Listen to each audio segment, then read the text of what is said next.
There's this really powerful idea. It's pretty central to a lot of deep spiritual thought. It says that you're right to completely reset, to just start anew. It isn't just some hopeful mantra. It's a guaranteed universal law. And that idea is exactly what we're diving into today. Welcome to the Deep Dive. We're exploring what some call the ultimate spiritual assurance. Yeah, it's this legend, this promise that's believed to be written into your very nature before you even took your first breath. This promise of renewal is known as the Emerald Covenant.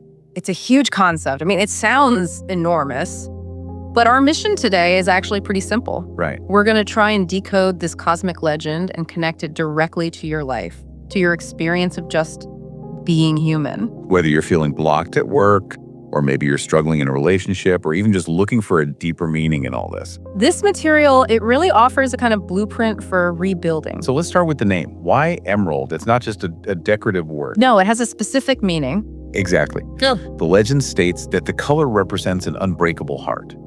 It's a symbol of hope that is permanently woven structurally into the cosmic system. So it's always there. The possibility for renewal is always there. I like that focus on structure. It keeps it from just being, abstract poetry. Well, it suggests there's a built-in mechanism, a kind of cosmic failsafe. Right. Precisely.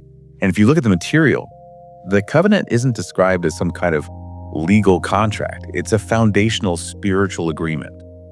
One, the universe extends to all conscious life. And it's all about protecting your essential self. Yes. We'll call it your core essence. Think of it as your spiritual blueprint, your unconditional potential. It's the part of you that is inherently whole no matter what you've been through. That definition is so crucial because the whole agreement, it really rests on 3 pillars that protect that essence. And the first one, it guarantees that potential. Consciousness has value. Which means, regardless of your past, your failures, your mistakes, any traumas, that deep inner core essence maintains its inherent worth. You can't lose it. You can't lose your fundamental value, ever. Okay, so the second principle then reinforces your personal power. Freedom is a fundamental right. This is a big one. This pillar states that no entity, no force has the right to dominate or control your soul, your consciousness, without your explicit knowing consent. The basis of spiritual sovereignty. That's it. And the final principle, it guarantees the path forward. Spiritual evolution must not be blocked by fear. Meaning the path of growth has to remain accessible. Always. It cannot be permanently closed off to you. So if this ultimate spiritual safety net is in place, this cosmic rescue team that refuses to leave anyone behind, then the question is, why does the world feel so chaotic? Why do we get so stuck or lost if the path home is supposed to be always open? That's the million-dollar question, isn't it? And the legend answers it very clearly. The covenant is an assurance of potential, but it requires activation. It requires self-responsibility. The core message is something like, if you are still breathing, the path home is always open, but you must choose to walk it. And home here isn't a place. No, not at all.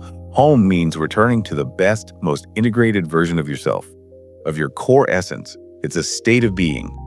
Peace, security, meaning. That's your natural self. Okay, so if that's the guarantee, what about the mechanism? Because the material behind the covenant is famously dense. Oh, yeah. You hear about 15 dimensions, 12 DNA strands, cosmic history, and most people their eyes glaze over. They feel totally overwhelmed. And that's understandable. Yeah. But we need to understand that these complex concepts, the 15 dimensions, the 12 strands, they aren't technical specs you have to memorize. They are the map. The map, okay. They exist to organize consciousness into layers, Yeah. sort of like floors in a building, so you can understand how energy and awareness are structured. The map explains where we are in the bigger cosmic picture. It gives you the blueprint for getting back to that integrated home. Right. So if you're going on a cross-country trip, the map gives you the structure, but you also need a vehicle and a guide. And that brings us to the second essential tool in this, navigation and safety, the guide. This part emphasizes relentless discernment. And why? Because we live in this age of information overload where the genuine is so often mixed with the harmful. Right. The guide isn't necessarily a person, it's the internal framework that teaches you to recognize traps, identify manipulation, and protect your personal energy from being exploited. So the framework ensures you don't use the map to drive yourself off a cliff. That's a perfect way to put it. And the third tool is the records, the history. Yeah, the idea here is that this knowledge is ancient, it's been preserved, and it's being released now because the timing is right. Humanity is ready to engage with this depth of information. So our role here in this deep dive is to sort of act as interpreters. I think so. We're trying to translate the difficult maps, use the safety rules as a compass, and then apply these really complex lessons directly to your daily life. Okay, so let's do that. Let's take this profound spiritual blueprint and make it practical. We've distilled the Covenant's teachings down into 4 tangible life lessons. Things you can apply right now. Exactly. So let's start with lesson 1. No one must be left behind. This one hits right at that core human fear of being, too broken or beyond repair. The material is very strong on this. It says that while your physical life blueprint, your DNA, it might be damaged or chaotic from trauma or environment, it can always be repaired. The core essence is never destroyed. Never. It's just waiting for you to re-engage with it. Yeah. It shifts the whole focus away from needing external healing to enabling your own internal recovery. I like that. So lesson 2 is about agency. The path home is to taking responsibility for choice. Yeah, a lot of people think of timeline as fate, like you're on a fixed track. Right.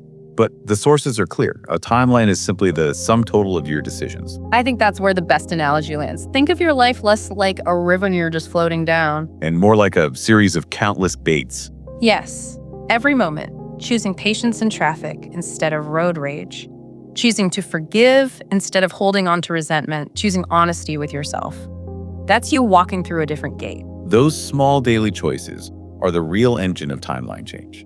Okay, so lesson 3 defines your immediate protection. The most important guardian is mindfulness and boundaries. Right. Forget about cosmic entities for a second. Your immediate day-to-day defense system is internal. It's mindfulness. Radical self-awareness of your emotional state. Boundaries. The courage to refuse what damages you. It's true. Ruthless honesty, especially with yourself. And compassion. Which is about understanding. Yeah. It never means you have to passively accept harm. And that leads to the 4th lesson, which I think is the most critical checkpoint for any knowledge. Higher knowledge should bring calmness, not superiority. Oh, this is the ultimate warning against the trap of the spiritual ego. That whole mindset of, I know about the 12 DNA strands, so I'm special, and everyone else is just asleep. The true sign of authentic spiritual growth is unambiguous. Deeper knowledge shouldn't make you arrogant. It has to lead to greater humility. More understanding of what other people are going through. Exactly. And way less judgment. If learning this stuff leaves you feeling clearer, calmer, and kinder, then you're verifying its truth through your own application. Speaking of traps, the navigation and safety guide in this material really emphasizes avoiding these common pitfalls. So we need to walk through this essential rulebook against getting lost in the modern spiritual world. Yes. There are 3 main traps, and they often disguise themselves as progress. Okay, trap 1, false light. This is rhetoric that is beautifully packaged. It feels really comforting. But what is really encouraging is escaping reality. Like toxic positivity. That's a perfect example. Yeah. That demand that you suppress feelings like sadness or anger because they're low vibration. Right. True light is different. False light tells you to deny the wound. True light illuminates the wound so you can heal it. You have to engage with reality to transcend it. Okay, trap 2, spiritual ego. We touched on this, but it's worth repeating. Yeah, this is using practices or knowledge to elevate yourself above others. Viewing your life as some kind of spiritual spectacle. And the warning signs are simple. They really are. Uh-huh. Are you measuring your self-worth by how many visions you have or how cool your practices sound? Or are you measuring it by the quality of your mind? Your kindness, your patience. Your ethical behavior towards other people? Humility is the meter stick of sovereignty, not spectacle. And track 3, spiritual bypass. I think this one has become so common lately, especially when things in the world get challenging. I agree. It's using complex cosmic talk, karma, detachment, to avoid facing real actionable problems. Whether it's dodging a tough conversation with your partner, ignoring massive financial debt, or refusing to address your own inner trauma. It's using awakening as an excuse. Exactly. An excuse to avoid adult responsibilities. Awakening means living with the world more fully, with more comprehension and agency. It's not about escaping the messy reality of your own kitchen. So how do we actively protect ourselves? If the Emerald Covenant guarantees renewal, how do we actively claim that guarantee every single day?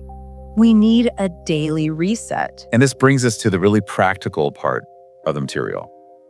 The 7-minute sovereignty reset protocol. A tool to anchor your consciousness back to yourself. Making sure you're choosing your timeline, not just floating down that river. Let's walk through it together. And you don't even need to believe in the covenant to use this. It's just a powerful consciousness anchor.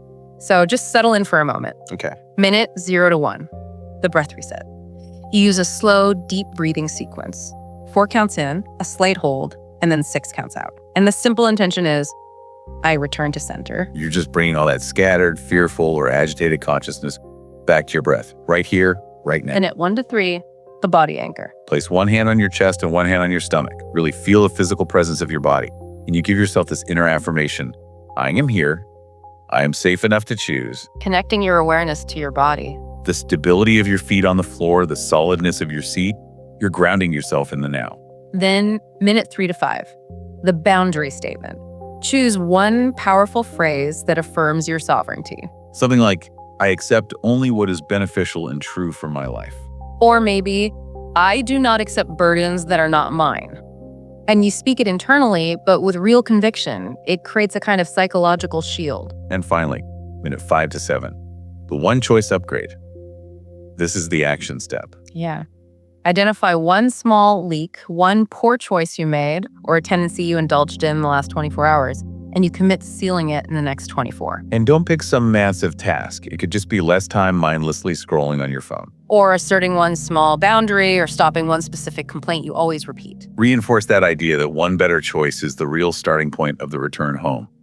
This protocol is the practical side of the covenant's promise. The whole goal of this deep dive isn't just to introduce you to a fantastic cosmic legend. Right. It's to show that true awakening has to be humble. It has to be engaged with the world. Right. And it must result in tangible, real-life improvement. If you apply this knowledge and you are genuinely less stressed, you are succeeding. That's the key takeaway. We share this material not so you can just believe in something new. But so you can actually wake up. Wake up without spiritual ego.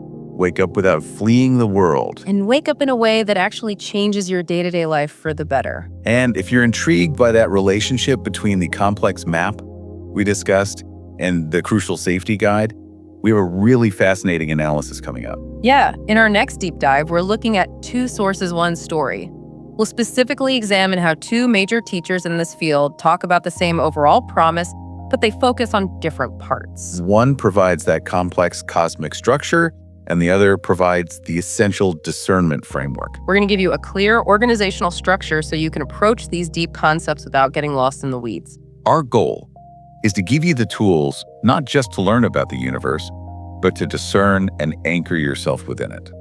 Thank you for joining us on this deep dive into the Emerald Covenant. We hope this knowledge brings you more clarity and the courage to make that next right choice today. We'll talk to you next time.